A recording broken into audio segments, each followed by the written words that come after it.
जय माता दी। आज की इस वीडियो में हम आपको बताएंगे कि कब है दुर्गा अष्टमी। इस बार नवरात्रि 10 दिन की बताए जा रहे हैं। अष्टमी और नवमी के व्रत किस दिन पर किए जाएंगे, कन्या पूजन किस दिन किया जाएगा, किस दिन आपको नवरात्रि के व्रतों को खोलना है और क्या होगा नवरात्रि के कलश और माता रानी के विसर्जन का समय और पूजा विधि, यह सब जानना चाहते हैं तो वीडियो अंत तक अवश्य देखें।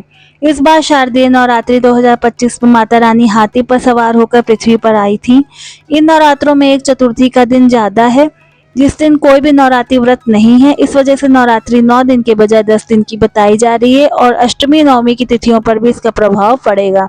चाहे आप अष्टमी के दिन कन्या पूजन करते हो या नवमी के दिन, आपको इन तिथियों का ध्यान रखना भी जरूरी है, तभी आपको अष्टमी या नवमी की पूजा स्वीकार होगी। नवरात्रि के दिनों में अष्टमी और नवमी की तिथियों का सबसे अधिक महत्व होता है, क्योंकि अष्टमी के दिन माता महागौरी की पूजा होती है, जो हर सुख समृद्धि सौभाग्य को प्रदान करती हैं।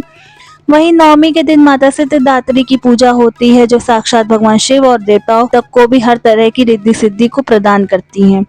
इस बार शारदीय नवरात्रि 2025 में अष्टमी तिथि का प्रारंभ 29 सितंबर 2025 सोमवार को शाम 4:32 से होगा और यह अष्टमी की तिथि समाप्त होगी 30 सितंबर 2025 मंगलवार को शाम 6:06 तक। यानी इस बार उदया तिथि के अनुसार महाअष्टमी या दुर्गाष्टमी का व्रत 30 सितंबर 2025 मंगलवार के दिन रखा जाएगा। यानी जो लोग अष्टमी मनाते हैं वह 30 सितंबर को अष्टमी पर कन्या पूजन करेंगे।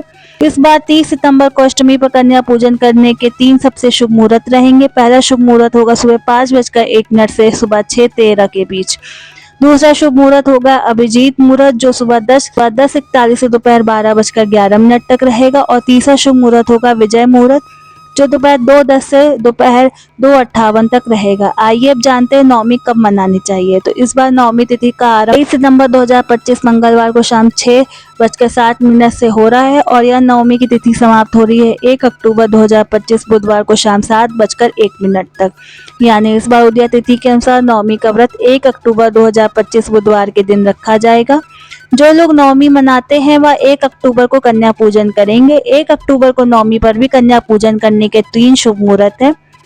पहला शुभ मुहूर्त होगा ब्रह्म मुहूर्त में सुबह 4:37 से सुबह 5:26 के बीच। दूसरा शुभ मुहूर्त होगा प्रातः संध्या का सुबह 5:01 से सुबह 6:14 के बीच और नवमी पर कन्या का पूजन तीसरा सबसे शुभ मुहूर्त होगा रवि योग का, जो सुबह 8:06 से लेकर 2 अक्टूबर को सुबह 6:15 तक रहने वाला। यानी 1 अक्टूबर को नवमी पर सुबह 8 बजे के बाद पूरा दिन यही रवि योग रहेगा। आप 1 अक्टूबर को शाम होने से पहले कन्या पूजन कभी भी करा सकते हैं। अष्टमी और नवमी पर बताए गए इन्हीं तय शुभ मुहूर्तों में कन्या पूजन करवाने से आपको माता महागौरी और माता सिद्धिदात्री की विशेष कृपा प्राप्त होगी।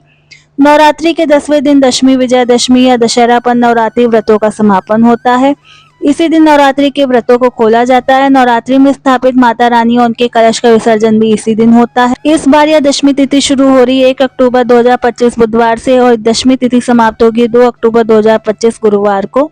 इसलिए इस बार उदया तिथि के अनुसार नवरात्रि व्रत का पारण कलश विसर्जन या दुर्गा विसर्जन 2 अक्टूबर 2025 को विजयदशमी या दशहरा के दिन किया जाएगा। 2 अक्टूबर को कलश विसर्जन का शुभ मुहूर्त होगा सुबह 6:32 से सुबह 8:54 के बीच। इसी लगभग 2 घंटे के शुभ मुहूर्त में माता रानी का कलश विसर्जन करने और फिर से माता रानी को लगे भोग को खाकर अपने नवरात्रि का व्रत खोलने से आपको माता रानी की विशेष कृपा प्राप्त होगी और आपके सभी नवरात्रि व्रत सफल होंगे। कलश विसर्जन करने और प्रसाद बांटने के बाद ही आपको नवरात्रि का व्रत खोलना है।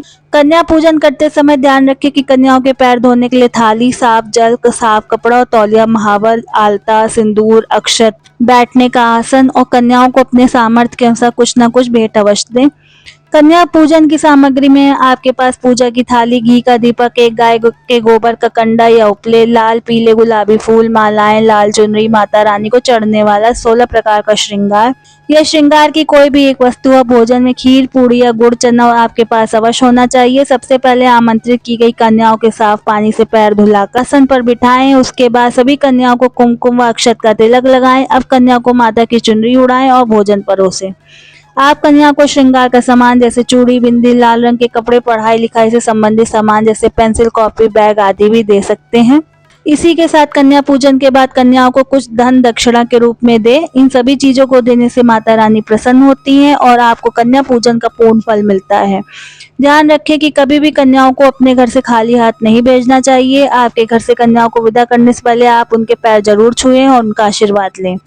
कन्याओं को माता रानी के जयकारे लगाते हुए सम्मान पूर्वक विदा करना चाहिए। इस बात का खास तौर पर ध्यान रखें कि कन्याओं को विदा करने के तुरंत बाद घर की साफ सफाई नहीं करनी चाहिए। यह कुछ गलतियां हैं जो आपको कन्या पूजन पर कभी नहीं करनी चाहिए। साथ ही अष्टमी नवमी के दिन नवरात्रि व्रत का पारण आप पूरी, हलवा, चने और खीर आदि खाकर ही करें। अर्थात जो भी भोग आप इस दिन माता रानी और कन्याओं को दे रहे हैं उसी से आपको अपना व्रत खोलना है। लेकिन इस बात का खास तौर पर ध्यान रखें कि खाना बिना प्याज लहसुन यानी पूर्ण तरीके से सात्विक तरीके से बना होना चाहिए और बिना पहले माता रानी को भोग लगाए आपको कुछ भी नहीं खाना है, तभी आपको नवरात्रि व्रत करने का पूर्ण फल प्राप्त होगा। ध्यान रखें कि नवरात्रि की अष्टमी और नवमी तिथि पर भूल से भी नीले या फिर काले रंग के कपड़े आपको नहीं पहनने हैं। हिंदू धर्म की धार्मिक मान्यताओं के अनुसार किसी भी शुभ काम में इन रंगों का प्रयोग शुभ नहीं माना जाता और उस कार्य का शुभ फल भी आपको ऐसा करने से नहीं मिलता।